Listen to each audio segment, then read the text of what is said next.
Students अस्सलाम वालेकुम।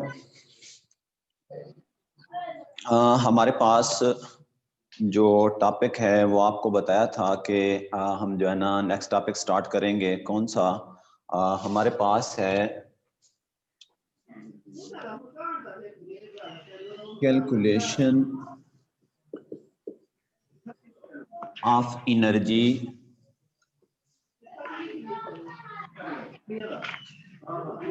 Of electron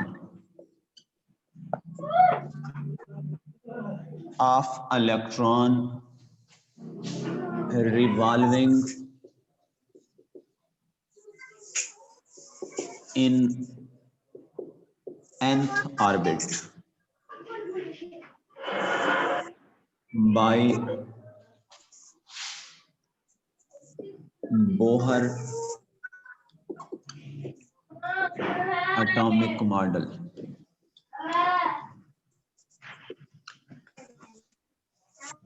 ठीक है बेटा, देखें क्लास फर्स्ट ईयर का ये टॉपिक है calculation of energy of electron revolving in nth orbit by Bohr atomic model.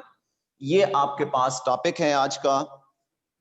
अच्छा देखें, कहता है हमारे पास जो एक इलेक्ट्रॉन है, इलेक्ट्रॉन वो किसी ऑर्बिट या शेल में जब रिवॉल्व कर रहा है तो उसकी जो टोटल एनर्जी है ना, वो दो एनर्जीज का सम है। वो दो एनर्जीज कौन सी हैं आपके पास? एक काइनेटिक एनर्जी है और दूसरी है हमारे पास पोटेंशियल एनर्जी। क्या है? कोई इलेक्ट्रॉन है, जब वो किसी ऑर्बिट या शेल में अराउंड द न्यूक्लियस रिवॉल्व कर रहा है तो उसकी जो टोटल एनर्जी है वो दो एनर्जीज का सम है, काइनेटिक एनर्जी प्लस आपके पास क्या है जी, पोटेंशियल एनर्जी।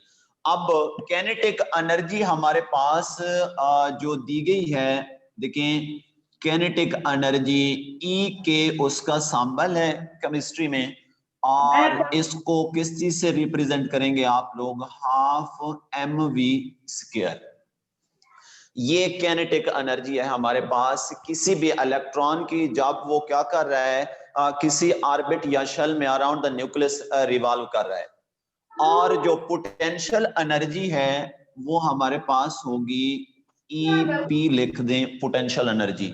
वो हमने क्या करनी है? कैलकुलेट करनी है। वो कैसे कैलकुलेट करेंगे? देखें, कहता है आपके पास एक ऑर्बिट या शेल में इलेक्ट्रॉन अराउंड द न्यूक्लियस क्या कर रहा है जी? रिवॉल्व कर रहा है ऐसे। और यहां पर जो है ना ये इन्फिनिटी मौजूद है, ये है इन्फिनिटी। देखिए ये इन्फिनिटी हो गया, ये रेडियस r हो गया, और दरमियान में ये आपको क्या नजर आ रहा है? न्यूक्लियस नजर आ रहा है। हमने पोटेंशियल एनर्जी क्या करनी है? कैलकुलेट करनी है। तो कहां से आएगी जो हमारे पास पोटेंशियल एनर्जी है? कहते हैं घर खड़ा में ना उधार कितनी आनी ते फोन चाहिए सी वाल को फोन करे थे आपको ए तो फोन इतना कम आ रहा है तो अखबार का नंबर दो, मेरे नंबर दो। शादी आड़ी का चाहिए मुझे है शादी आड़ी का चाहिए। चलो बहुत पैसा नवानी भाई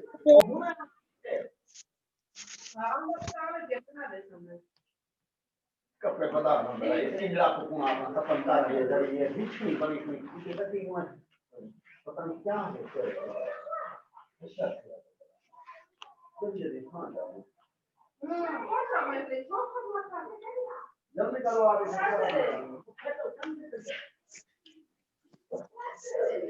कपड़े दो क्या दे रहे यू गेट तो मैं जान ले मैं एक काम कर रही हूं कि दाम क्या दूर है पूरा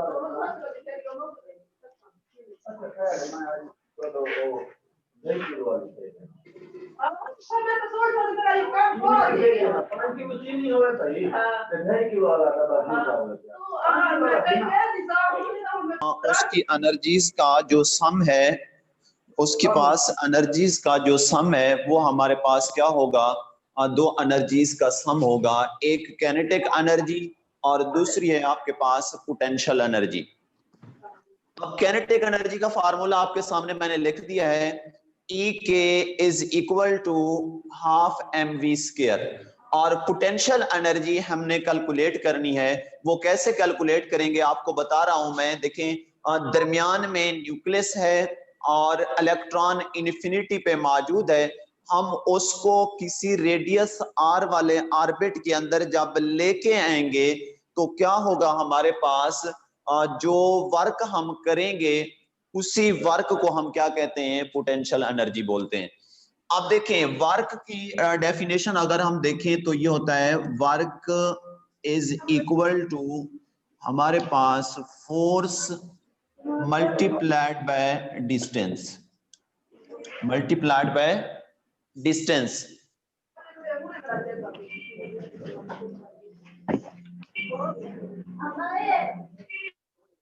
work is equal to force multiplied by आपके पास क्या आ जाएगा, डिस्टेंस आ जाएगा। अब देखें, इसी वर्क को हम क्या कहते हैं, पोटेंशियल एनर्जी बोलते हैं। EP लिख दें यहां पर, पोटेंशियल एनर्जी। ठीक है बेटा, पोटेंशियल एनर्जी ऐसे हमारे पास नहीं आएगी जब तक हम वो वाला वर्क कैलकुलेट नहीं करेंगे जो हमने किया है इलेक्ट्रॉन को इन्फिनिटी से किसी रेडियस r के अंदर लेके आने में। तो वर्क वो आपके पास क्या होता है, फोर्स मल्टीप्लाइड बाय डिस्टेंस। उसी को मैंने क्या कह दिया है, पोटेंशियल एनर्जी। अब फोर्स आपके पास कौन सी है, पहले फोर्स लिख लें। फोर्स ये है आपके पास, कौन सी फोर्स है, इसी को हम कूलम्बिक फोर्स बोलते हैं या इलेक्ट्रोस्टैटिक फोर्स। कूलम्बिक फोर्स या इलेक्ट्रोस्टैटिक फोर्स, इलेक्ट्रोस्टैटिक फोर्स। अब electrostatic force in case of radius derivation हम लोग पढ़ चुके हैं, ये होती है हमारे पास ZE² over 4 pi epsilon not r²। ये हमारे पास हो गई फोर्स। और दूसरी हमें क्या चीज चाहिए, डिस्टेंस चाहिए वर्क को कैलकुलेट करने के लिए। वो डिस्टेंस कौन सा है बेटा, देखें, जब आपने इलेक्ट्रॉन को इन्फिनिटी से कहां पर लेके आए हैं आप, किसी रेडियस r के अंदर, तो उसने एक स्मॉल डिस्टेंस तय किया है, थोड़ा सा फासला तय किया है, जिसको हम क्या कहते हैं, dr बोलते हैं। क्या बोलते हैं, dr बोलते हैं। अब ये जो स्मॉल डिस्टेंस है आपके पास, ये आपने यहां पर लिख देना है, ये हो गया ऐसे dr। अब देखें, दोनों चीजें आपके पास मौजूद हैं, कौन कौन सी, फोर्स भी है पड़ी और डिस्टेंस भी है पड़ा। तो देखें, फोर्स मल्टीप्लाइड बाय आपके पास जो डिस्टेंस होगा वो क्या हो जाएगा, वर्क हो जाएगा। अब इसी को लिख दें ऐसे, देखें, E ये potential energy is equal to work done is equal to, अब देखें फोर्स की वैल्यू आपके पास है ZE² over 4 pi epsilon naught और ये r²। उसके साथ जो स्मॉल डिस्टेंस है वो कौन सा है आपके पास, dr है। वो कौन सा है, dr है। तो कहते हैं, आप देखें नेक्स्ट आपने क्या करना है, यहां पर इसी एक्सप्रेशन को आपने इंटीग्रेट करना है। वर्क इकट्ठा आप कैलकुलेट नहीं कर सकेंगे, बल्कि उसको छोटे छोटे पार्ट्स में डिवाइड करना है हमने, और हमने लिमिट अप्लाई करनी है from infinity to distance r। तो जो आप वर्क छोटे छोटे पार्ट्स में डिवाइड करते हैं, उसको कैलकुलेट करने के लिए हम क्या करते हैं, इंटीग्रेशन करते हैं। तो हम क्या करेंगे, ये जो आपके सामने एक्सप्रेशन आया खड़ा है वर्क का, इसको आप क्या कर लें, इंटीग्रेट कर लें। देखें, आपने लिखना है by integrating the above expression।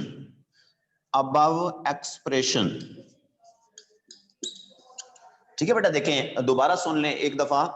आपके पास ये वर्क खड़ा है, एट ए टाइम इकट्ठे इस वर्क को कैलकुलेट करना क्या है, डिफिकल्ट है। हम क्या करते हैं, इसी एक्सप्रेशन को छोटे छोटे पार्ट्स में, छोटे छोटे हिस्सों में डिवाइड कर देते हैं, और इस वर्क को कैलकुलेट करने के लिए हम इस एक्सप्रेशन की इंटीग्रेशन करते हैं और लिमिट अप्लाई कर देते हैं। कहां से लिमिट अप्लाई कर देते हैं? Infinity to distance r। तो आपके पास क्या आ जाएगा, देखें ये लिख दें, E P is equal to work done is equal to, अब आप देखें ये इंटीग्रेशन का साइन है, इंफिनिटी टू r, ये आपने लिमिट अप्लाई की है कहां से? Infinity to r। और बाकी ये जो आपके पास फैक्टर है z E square 4 pi epsilon naught और ये r स्क्वायर, आगे आपके पास क्या मौजूद है? dr, ये आपने dr लिख देना है। अब जो कांस्टेंट फैक्टर हैं उनको आप क्या करें? इंटीग्रेशन के साइन से पहले लेके आ जाएं और बाकी जो वेरिएबल फैक्टर हैं वो इंटीग्रेशन के साइन के दूसरी साइड पे रहने दें। तो आपके पास क्या आ जाएगा, देखें ये z ई स्क्वायर ओवर आपके पास 4 पाई एप्सिलॉन नॉट, ये कांस्टेंट फैक्टर है, ये बाहर रहने दें।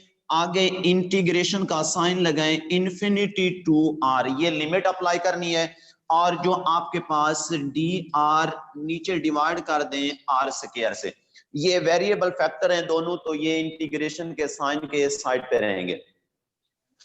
अब बेटा नेक्स्ट हमने क्या करना है, देखें इसी को आपने इस तरह लिख देना है कि हमारे पास है E P is equal to work done is equal to, आपके पास क्या आ जाएगा? z E square over 4 pi epsilon naught. और देखें याद रखना है क्वांटिटी का डेरिवेटिव ऊपर मौजूद हो, आर स्क्वायर का जो डेरिवेटिव होता है वो हमारे पास डी आर होता है।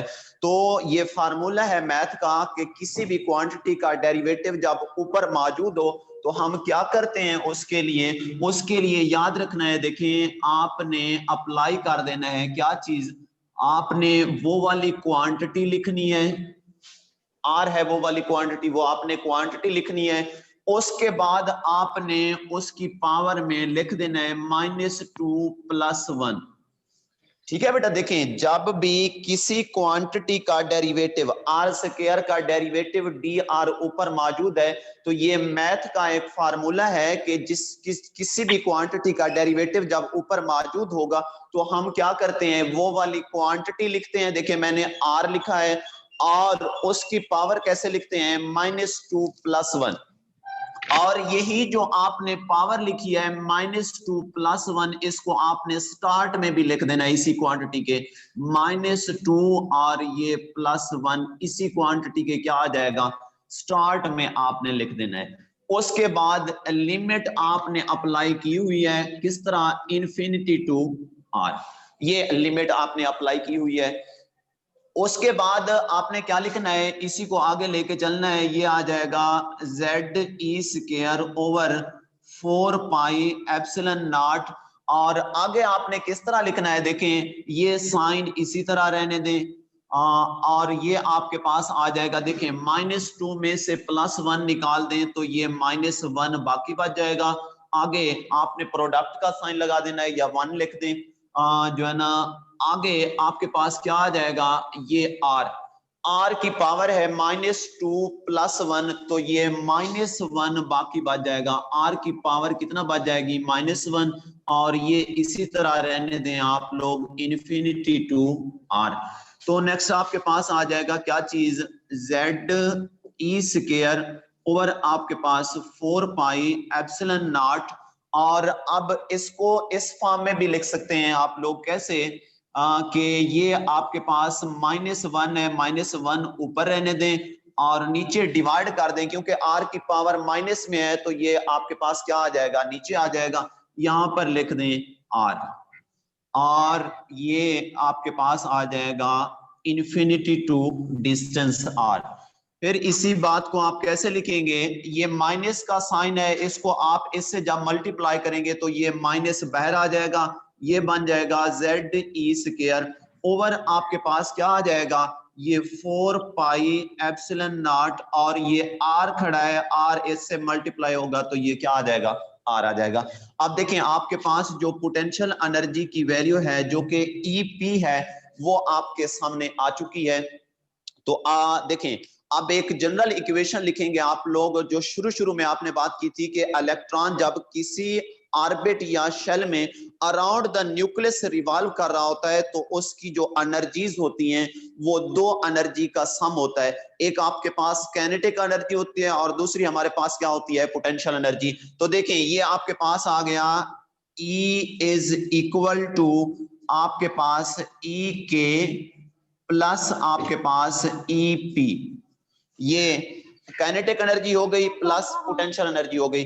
अब काइनेटिक एनर्जी की वैल्यू आपके सामने है, वो होती है हमारे पास हाफ mv² प्लस आपके पास, और पोटेंशियल एनर्जी की वैल्यू देखें आप निकाल चुके हैं, क्या है, -ZE² over 4 pi epsilon naught R आ जाएगा। तो ये आगे मैंने माइनस लिख दिया, ZE² ओवर आपके पास 4 पाई एप्सिलॉन नॉट, और ये क्या आ जाएगा, आर आ जाएगा। अब देखें ये माइनस का साइन है और ये प्लस का साइन है, दोनों को आपस में क्या कर दे, आप मल्टीप्लाई कर दें तो ये माइनस बन जाएगा आपके पास हाफ mv², ये माइनस हो जाएगा ZE² over 4 pi epsilon naught, और ये आर आ जाएगा। अब बेटा आपने क्या करना है, देखें इसी को आपने कह देना है इक्वेशन नंबर 1, ये इक्वेशन नंबर 1 है। अब आपने क्या करना है, यहां पर जो है ना ये फैक्टर आपको नजर आ रहा है, कौन सा, mv², इसकी वैल्यू आपने यहां पर क्या करनी है, पुट करनी है। वो वैल्यू आपके पास कहां से आएगी, वो वैल्यू हमारे पास जो है ना, हम रेडियस डेरिवेशन के अंदर पढ़ चुके हैं कि जो है ना दो इलेक्ट्रोस्टैटिक फोर्सेस ऑफ अट्रैक्शन जो होती हैं वो इक्वल होती हैं। कैसे, देखें, वी नो टू फोर्सेस, एक सेंट्रीपिटल फोर्स आपने पढ़ी हुई है, एक सेंट्रीफ्यूगल फोर्स आपने पढ़ी हुई है। सेंट्रीपिटल फोर्स इलेक्ट्रॉन को जो है ना न्यूक्लियस की जानिब पुल कर रही होती है, और जो सेंट्रीफ्यूगल फोर्स होती है वो इलेक्ट्रॉन को बाहर ले जाने की कोशिश कर रही होती है। तो हम पढ़ चुके हैं कि हमारे पास mv² over r will be equal to आपके पास ZE² 4 पाई एप्सिलॉन नॉट, और ये r²। पढ़ा हुआ है ना। देखें रेडियस डेरिवेशन जब हम लोग कर रहे थे तो उस वक्त हमने पढ़ा था कि हमारे पास जो दो फोर्सेस होती हैं, एक सेंट्रीपिटल फोर्स और दूसरी सेंट्रीफ्यूगल फोर्स, वो आपस में इक्वल होती हैं बट अपोजिट इन डायरेक्शन होती हैं। ये आपके पास जिसको इलेक्ट्रोस्टैटिक फोर्स भी बोलते हैं, कोलंबिक फोर्स भी बोलते हैं, ये एज ए सेंट्रीपिटल फोर्स काम कर रही होती है, और ये जो दूसरी है ये सेंट्रीफ्यूगल फोर्स के तौर पर काम कर रही होती है। हमें वैल्यू चाहिए mv² की, तो उसके नीचे खड़ा है r। आप इसको कैसे कैंसिल करेंगे, देखें ये r से r² क्या कर दें, कैंसिल कर दें, तो बाकी आपके पास क्या बच गया है, देखें mv² is equal to ZE² 4 pi epsilon naught, और ये r है। तो इसको आप ऐसे लिख सकते हैं mv² इज इक्वल टू ये ZE² over 4 pi epsilon naught, और ये r आ गया। और इसको आप नाम दे दें इक्वेशन नंबर 2 का। किस चीज का, इक्वेशन नंबर 2 का। अब देखें इक्वेशन 1 आपके सामने है जिसमें आपने mv² की वैल्यू पुट करनी है, और इक्वेशन 2 आपके सामने है जिसमें आपके पास mv² इज इक्वल टू क्या है, आपके पास ZE² 4 पाई एप्सिलॉन नॉट, और ये क्या है, r है। तो ये वाली वैल्यू इस इक्वेशन में आप क्या कर दें, पुट कर दें। यहां पर मैं आपके सामने लिख देता हूं, bye putting the value of, bye putting the value of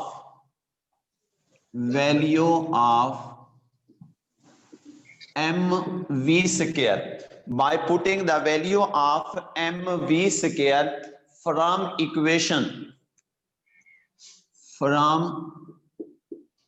equation 2 into equation आपके पास क्या आ जाएगा, 1 आ जाएगा।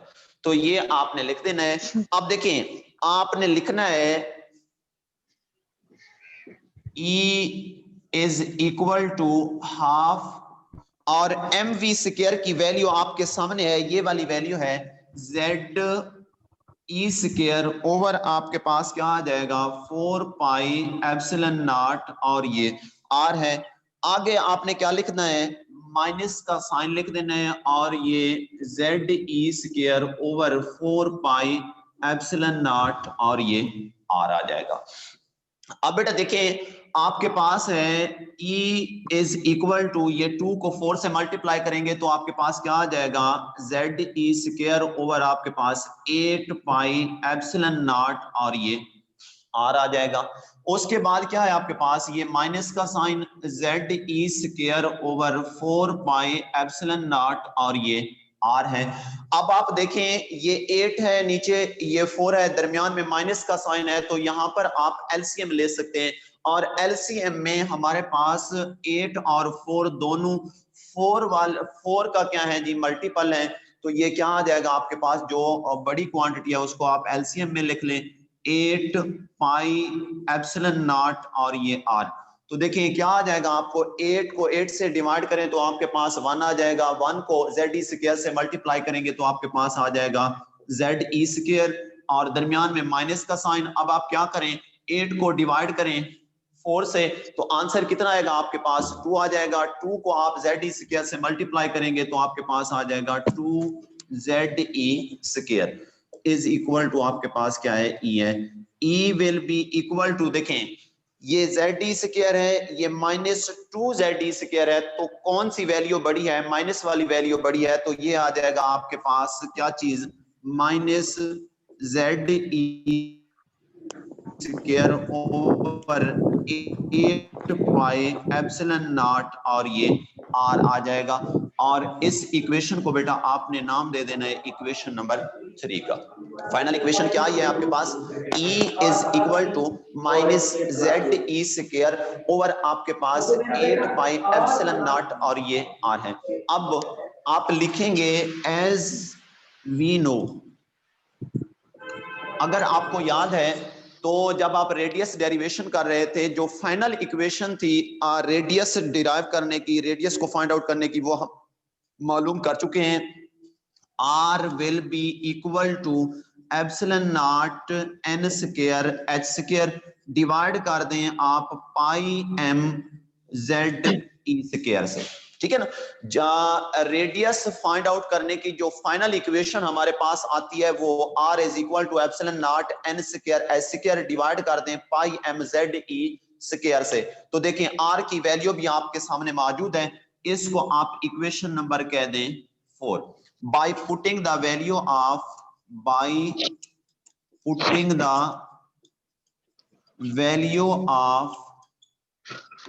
R from इक्वेशन क्या आ जाएगी, इक्वेशन 4 इंटू इक्वेशन 3 आ जाएगा, ठीक है ना। देखिए बेटा R की वैल्यू ये आपके सामने है, इसी को आपने पुट करना है इस इक्वेशन के अंदर, तो आपके पास नेक्स्ट जो फॉर्म आ जाएगी वो कौन सी आ जाएगी, देखें E will be equal to minus Z E square, divide कर दें आप किस चीज से 8 पाई एप्सिलॉन नॉट, और R की वैल्यू ये खड़ी है आपके सामने, देखें epsilon naught n square h square, divide कर दें आप लोग किस चीज से pi m z e square. यहां पर जो चीजें कैंसिल हो सकती हैं वो आप कैंसिल कर दें। क्या चीज कैंसिल हो सकती है, देखें 8 के साथ जो पाई है, ये पाई नीचे वाली पाई से क्या हो जाएगी, कैंसिल हो जाएगी, और बाकी जो है ना आई थिंक कोई फैक्टर ऐसा नहीं है जो क्या हो सके, कैंसिल हो सके, तो उसको हम नेक्स्ट आगे लेके चलते हैं। पहले एक दफा आप इसी को जो है ना थोड़ा सा गो थ्रू कर लें ताकि आपको ये बातें अच्छी तरह से समझ आ जाएं। फिर जो हमारे पास नेक्स्ट फॉर्म बनी है फाइनल इक्वेशन, उसको हम यहाँ से स्टार्ट से लिख देंगे, क्योंकि थोड़ा सा ये लेंथी सवाल है और बोर्ड जो है ना कम पड़ रहा है, तो हम जो है ना नेक्स्ट इसको देख लेते हैं। देखिए बेटा आपके पास सवाल है, calculation of energy of electron revolving in nth orbit by Bohr atomic model. मैं आपको कह रहा हूं कि हमारे पास जो इलेक्ट्रॉन है वो जब भी न्यूक्लियस के अराउंड रिवॉल्व कर रहा होता है, जो उसकी टोटल एनर्जी जो होती है वो दो एनर्जीज का सम होती है, एक काइनेटिक एनर्जी और दूसरी पोटेंशियल एनर्जी। काइनेटिक एनर्जी की वैल्यू हाफ mv² होती है और पोटेंशियल एनर्जी की वैल्यू हमने फाइंड आउट करनी है। कैसे फाइंड आउट करेंगे? कहता है देखिए, सपोज हमारे पास इलेक्ट्रॉन इन्फिनिटी पे मौजूद है, उसको हम लेके आते हैं न्यूक्लियस के अराउंड किसी रेडियस आर के अंदर या ऐसे ऑर्बिट के अंदर जिसका रेडियस जो है ना वो आर है। तो कहता है अगर आप उस वर्क को कैलकुलेट कर लेते हैं जो आपने क्या किया है, इलेक्ट्रॉन को इन्फिनिटी से किसी रेडियस आर के अंदर लेके आने में सर्फ किया है, तो यूं समझ लें आपने पोटेंशियल एनर्जी फाइंड आउट कर लिया है। तो बेटा देखिए, इलेक्ट्रॉन इन्फिनिटी पे था, आप किसी उसको रेडियस आर के अंदर लेके आए हैं, तो हमारे पास जो है ना जो वर्क यहाँ पर यूज होगा उसी को हम क्या कहते हैं, पोटेंशियल एनर्जी बोलते हैं। तो देखिए बेटा, वर्क को कैलकुलेट करने के लिए दो चीजों का होना जरूरी है, फोर्स मल्टीप्लाइड में आपके पास डिस्टेंस, और साथ मैंने लिख दिया है यही पोटेंशियल एनर्जी है। अब फोर्स कहां से आएगी? सेंट्रीपिटल फोर्स या कोलंबिक फोर्स या इलेक्ट्रोस्टैटिक फोर्स, जो हम रेडियस डेरिवेशन में पढ़ चुके हैं, जो कि इलेक्ट्रॉन और न्यूक्लियस में मौजूद प्रोटॉन के दरमियान फोर्स होती है, उसको हम इलेक्ट्रोस्टैटिक फोर्स या कोलंबिक फोर्स बोलते हैं। वो आपके पास क्या होती है? ZE² 4πε0r² होता है। और डिस्टेंस कौन सा है? जब इलेक्ट्रॉन इन्फिनिटी से किसी रेडियस r के अंदर आया है तो उसने स्मॉल डिस्टेंस कवर किया है जिसको हम dr कहते हैं, वो मैंने यहाँ पर डिस्टेंस लिख दिया है dr। अब आप लिख दें potential energy is equal to work done is equal to force, ये है ZE² 4πε0r², और जो है ना स्मॉल डिस्टेंस क्या है आपके पास? dr है। अब देखिए, कहता है ये total work at A time calculate करना डिफिकल्ट है। हम इसी वर्क को छोटे छोटे पार्ट्स के अंदर डिवाइड कर देते हैं और उन पार्ट्स से फिर टोटल वर्क को क्या करते हैं? कैलकुलेट करते हैं। तो इसके लिए हमें क्या करना पड़ता है? ये जो एक्सप्रेशन है इसको डिसइंटीग्रेट करना पड़ता है, इंटेग्रेट करना पड़ता है, सॉरी। और इंटेग्रेशन के लिए हम फिर क्या करते हैं? लिमिट भी अप्लाई करते हैं, इन्फिनिटी टू आर। तो देखिए मैंने लिख दिया है, ये पोटेंशियल एनर्जी है, वर्क डन है, और लिमिट अप्लाई की है मैंने, देखें इन्फिनिटी टू आर, और ये फोर्स आगे क्या लिख दिया है? डिस्प्लेसमेंट लिख दिया है। फिर देखें, याद रखना है जो कांस्टेंट फैक्टर हैं उनको आपने क्या करना है? इंटीग्रेशन के एक साइड पे लिखना है, और जो वेरिएबल फैक्टर हैं उनको एक साइड पे लिख देना है। तो देखिए कांस्टेंट फैक्टर को मैंने इस साइड पे लिख दिया है, और जो आपके पास dr है और r से क्या है, ये वेरिएबल फैक्टर हैं, इनको इस साइड पे लिख दिया है, और लिमिट अप्लाई की हुई है इन्फिनिटी टू r। फिर बेटा देखें, जो समझने वाली बात है वो ये है कि हमारे पास ये potential energy is equal to work done है, और फोर्स जो आपके पास ये वाला फैक्टर था कांस्टेंट फैक्टर, वो मैंने बाहर लिख दिया है। और यहां पर आपने ये बात समझनी है कि किसी भी क्वांटिटी का डेरिवेटिव जब ऊपर मौजूद होगा, r² का डेरिवेटिव dr होता है, वो ऊपर मौजूद है, तो उसके लिए हम क्या करते हैं? फिर हमारे पास मैथ का एक रूल है कि पावर में माइनस प्लस लिखा जाता है, +1 लिखा जाता है, और वही पावर जो है ना उस फैक्टर था वो वैसे कांस्टेंट है। और ये देखें -2 + 1, और r की जो पावर है वो भी क्या है? -2 + 1 है, और लिमिट अभी आपने अप्लाई करनी है इन्फिनिटी टू r। फिर देखें जो कांस्टेंट फैक्टर था वो फिर बाहर आ गया है, और उसके बाद जो है ना -2 में से +1 निकाल दे, -1 बाकी बच जाएगा, और जो आपके पास r है उसकी वैल्यू पावर जो है -2 + 1 है, तो ये -1 बाकी बच जाएगी, और लिमिट अप्लाई की हुई है इन्फिनिटी टू r। फिर कांस्टेंट फैक्टर वैसे का वैसे, और देखें ये -1 है, -1 ऊपर खड़ा रहेगा, और r की पावर -1 है, तो r क्या आएगा? नीचे आ जाएगा। फिर आपके पास इन्फिनिटी टू क्या आ जाएगा? r आ जाएगा। और अगर इस फैक्टर को इधर बाहर वाले कांस्टेंट से आप मल्टीप्लाई करेंगे तो आपके पास फाइनल फॉर्म ये आ जाएगी, ZE² 4πε0r आ जाएगा।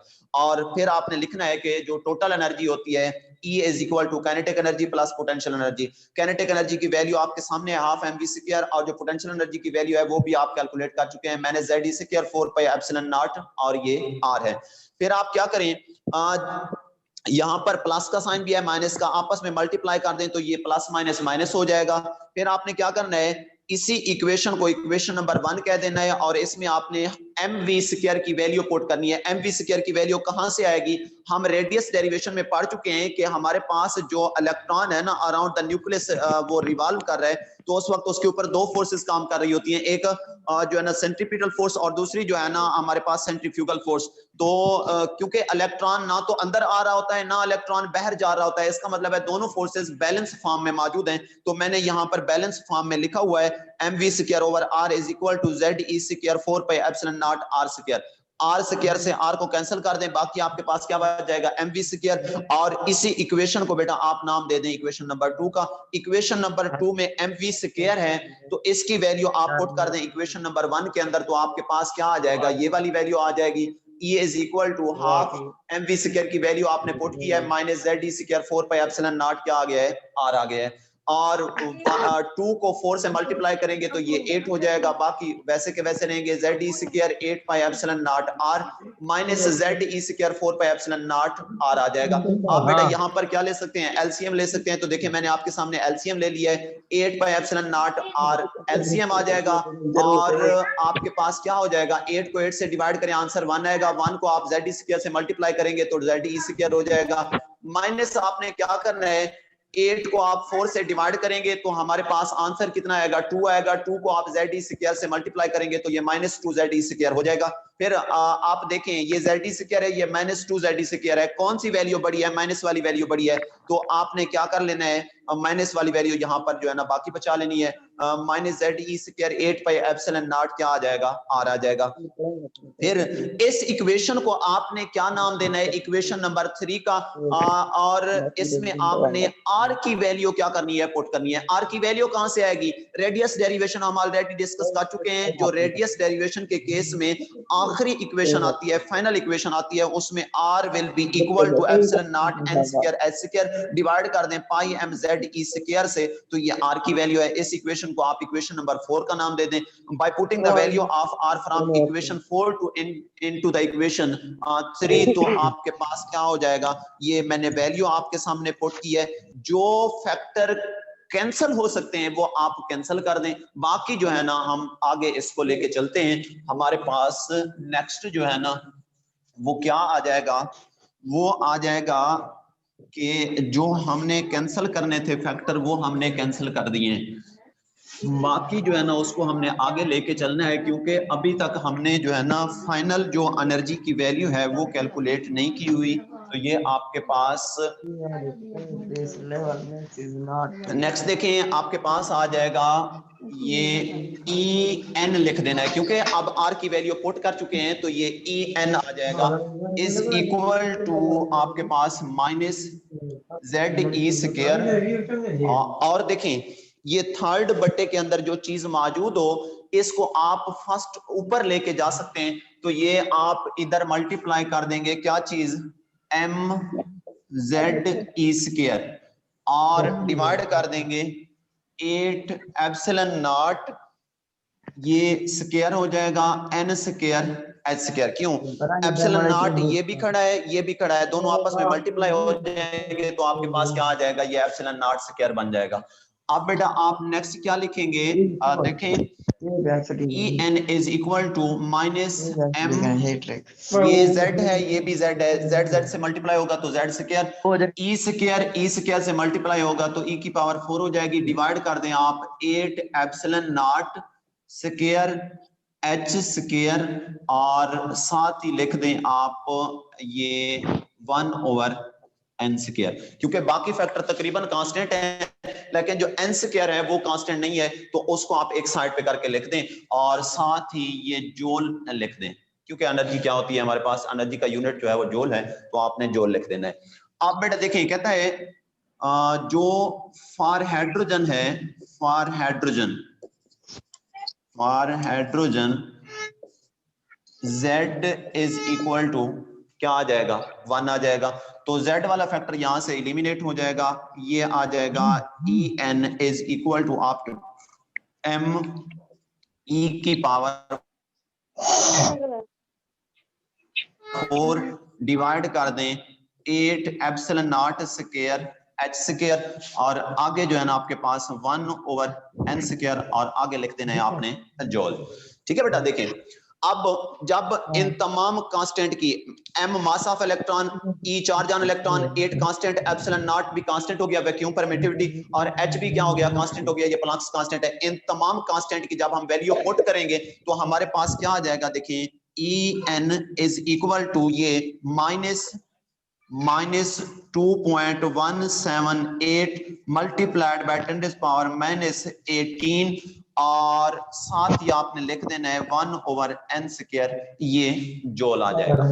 अब देखें, कहता है अगर आपने एनर्जी को किलो जॉल पर मोल में कन्वर्ट करना है तो फिर आपको क्या करना पड़ेगा, आप जो है ना इसी क्वांटिटी को एवोगैड्रोस नंबर से मल्टीप्लाई कर दें और 1000 से डिवाइड कर दें, तो ये किलो जॉल पर मोल में क्या हो जाएगी, कन्वर्ट हो जाएगी। तो उसके लिए आप लिख सकते हैं, देखें माइनस ये आ जाएगा 6.02 multiplied by 10⁻23 multiplied by 2.178 multiplied by 10⁻⁻18 divide कर दें आप 1000 से, तो ये अब किस चीज में कन्वर्ट हो चुकी है, किलो जॉल पर मोल में। किस चीज में, किलो जॉल पर मोल में। अब जो आपके पास En है वो किस चीज के इक्वल आ जाएगा, ये जब हम क्या करेंगे, मल्टीप्लाई करेंगे और 1000 से डिवाइड करेंगे तो फाइनल जो हमारे पास, हाँ जी, इसके साथ 1/n² भी मौजूद है, वो आप लिखेंगे 1/n² किलो जॉल पर मोल। अब फिर क्या करना है, आपने जो फाइनल एनर्जी की वैल्यू आ रही है वो -13.315 डिवाइड कर दें। देखें n² आपके पास मौजूद है, ये n² से आप डिवाइड कर दें, साथ ही लिख दें आप लोग किलो जॉल पर मोल में। किस चीज में, किलो जॉल पर मोल में। तो इससे आगे आप लोग, ये फाइनल एनर्जी की इक्वेशन आ चुकी है, इससे आप किसी भी शेल या ऑर्बिट की जो एनर्जी की वैल्यू है वो क्या कर सकते हैं, मालूम कर सकते हैं कि इलेक्ट्रॉन पहले ऑर्बिट में जब आएगा इन्फिनिटी से तो उसकी एनर्जी क्या होगी, इसी तरह जब इन्फिनिटी से दूसरे शेल में आएगा तो उसकी एनर्जी की वैल्यू क्या होगी। इस रिलेशन से हम जो है ना एनर्जी की वैल्यू क्या कर सकते हैं, फाइंड आउट कर सकते हैं। देखें, अगर हम पहले शेल की एनर्जी फाइंड आउट करना चाहते हैं, E1 will be equal to -13.315 divide कर दें आप 1² से, तो यही वैल्यू रहेगी -13.315।